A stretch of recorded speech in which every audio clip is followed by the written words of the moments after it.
Maybe a little foggy on the skid pad, but the clarity and purpose of this car shines through it all. On this edition of Test Drive, the all-new Dodge Challenger.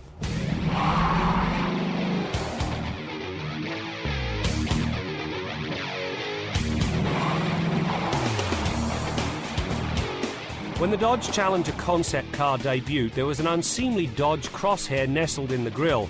Thankfully, those in charge dumped it, which now leaves the nose looking clean and tidy.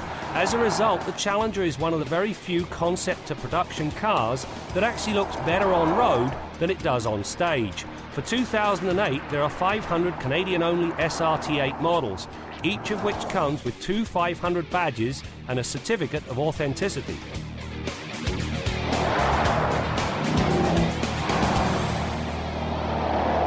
The inside of this Challenger has been very nicely finished. To begin with, these seats are superb. They're comfortable and they're properly bolstered. You'll also find white-face dials and all the power toys you could possibly want.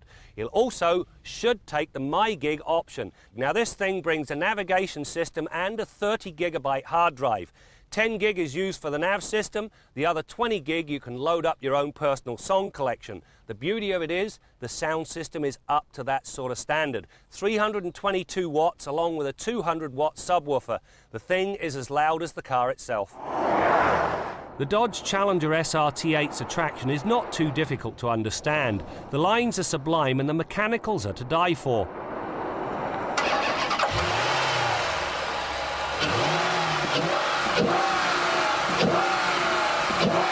Lift the hood and you'll find a monster 6.1-litre Hemi V8. This thing churns out 425 stallions and an equally impressive 420 pound-feet of torque.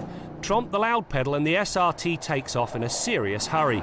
It runs to 100k in just 5.2 seconds and turns the 80 to 120 trick in 4.3 seconds, both of which are world-class times. It also produces the sort of sound that speaks to the awesome power at play. Do you remember when wheels were 14 inches in diameter? Well, the front brake rotors on this Challenger are actually 14.2 inches and they're squeezed by massive 4-piston Brembo calipers. This, however, only speaks to the wild side of the Challenger's enormous appeal. Drive it slowly, a prerequisite if you value your license, and the Challenger is not in the least, well, challenging. So many supercars are difficult to drive in an urban setting as the engine feels like it's constantly choking up and the transmission has a hard time finding the right cog. The Challenger's Hemi purrs along at 1400 RPM in the city, and the 5-speed manumatic transmission always manages to find the right gear. It's also eminently capable of dropping a cog or two whenever the need arises.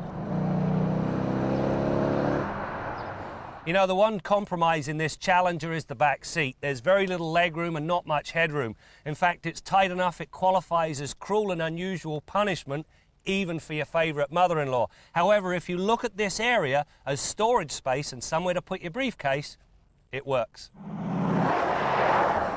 In terms of its handling ability, the Challenger has absolutely nothing in common with its ancestor. Where the original was a pure quarter-miler, the SRT8 hugs the road and hangs in there with a sort of tenacity that has to be experienced to be fully appreciated. The oversized 245/45 ZR20 tyres deliver a ton of grip, and the steering has the sort of feel and feedback normally reserved for a BMW. More remarkable is the fact that the Challenger delivers its ride-on-rails precision with an equal measure of comfort. Naturally, there is a good electronic stability control that can be turned off. Be warned though, pour on the coals a little too quickly at the apex of a corner and the Hemi's grunt will have you facing oncoming traffic in a heartbeat.